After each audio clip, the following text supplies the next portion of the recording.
The internet is great. We use it daily to read blogs, news, watch videos. Now we also surf the net with tablets or even with smartphones, checking Twitter as we wait for the next train. This is amazing. We are connected permanently.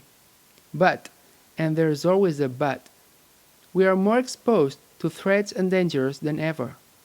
Viruses, worms, data thieves, and crackers are just some examples. The question is, how can we protect ourselves against these threats? Total security is impossible, we know that. But if we learn some basics about computer security, we can protect ourselves better from possible attacks. Let's see the main 4 principles of computer security that help us to be safer. First principle, protect information integrity. Before explaining this concept, let's see a story about George and Joanne. Joanne is checking her email since she is expecting a message from George, her boyfriend. When she opens it up, she finds something she really didn't expect. Why on earth did she receive such a message? Let's see what really happened. George is totally in love with Joanne. Suddenly, he's inspired to write her a message. George sends his email, but how unlucky, his message is intercepted by a cracker. The cracker is very bored and decides to modify George's message before resending it to Joanne. And you already know the rest of the story.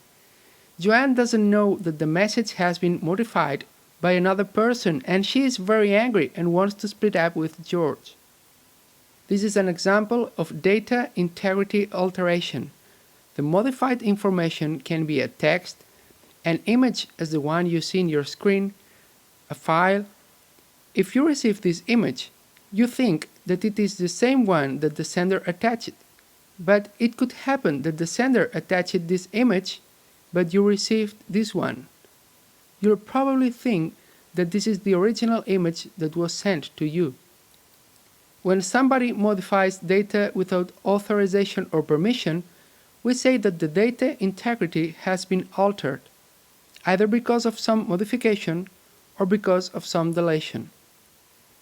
A possible solution for George and Joanne consists of using an email client such as Thunderbird instead of using a webmail interface.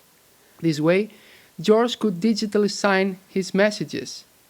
This is something similar to seal an envelope with wax.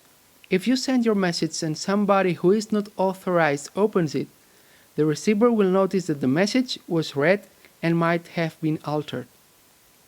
The second principle of computer security is guarantee data confidentiality.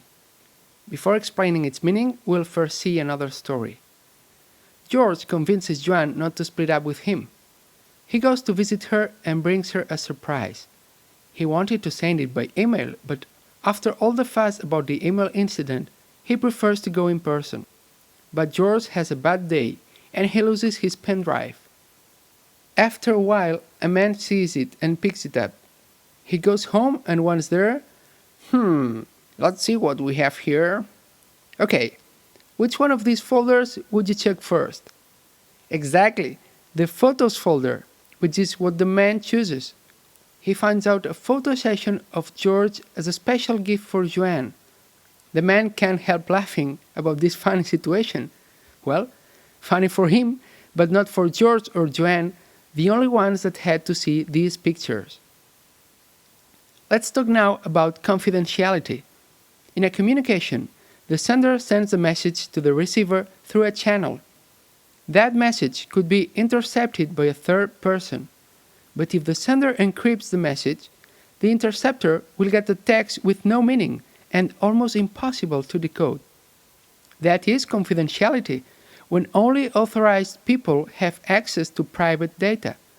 And encryption is one of the widest methods used to assure this privacy. In our case, the solution is so simple as using software to encrypt and decrypt the information.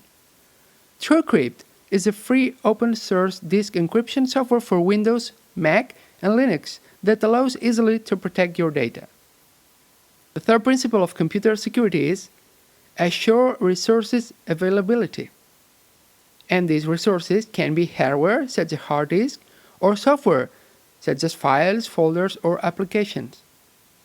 Suppose that we have a web server with an online store working 24 hours a day, 7 days a week. Everything is going well, and the company is earning money and customers are satisfied. Until one day, the server's hard disk fails and the online store stops working.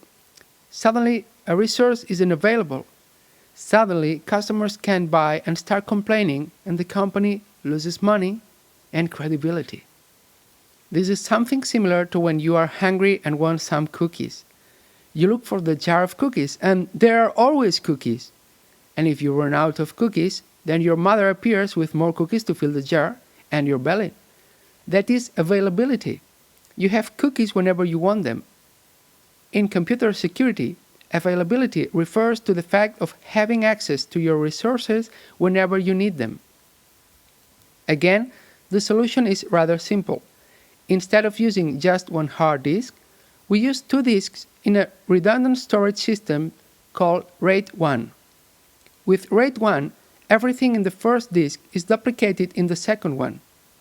If a hard disk fails, the system has the other one with all the data to run the server. Customers will continue buying things because the web server will still be available and the company won't lose money. And the last principle we'll see of computer security is establish non-repudiation mechanisms. The last story is about 2 friends talking by Skype, George and Sarah. George is inviting Sarah to come to a party at his place. Every guest will bring something, and George tells Sarah to bring beer. Sarah agrees and says that she will bring lots of beer.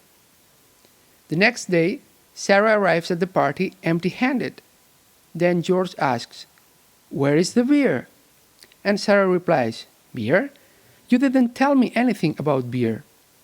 George gets angry because Sarah is lying, but he cannot prove that he said to her to bring beer. When someone participates in a transaction and denies something that happened in that transaction, he is repudiating part of the communication.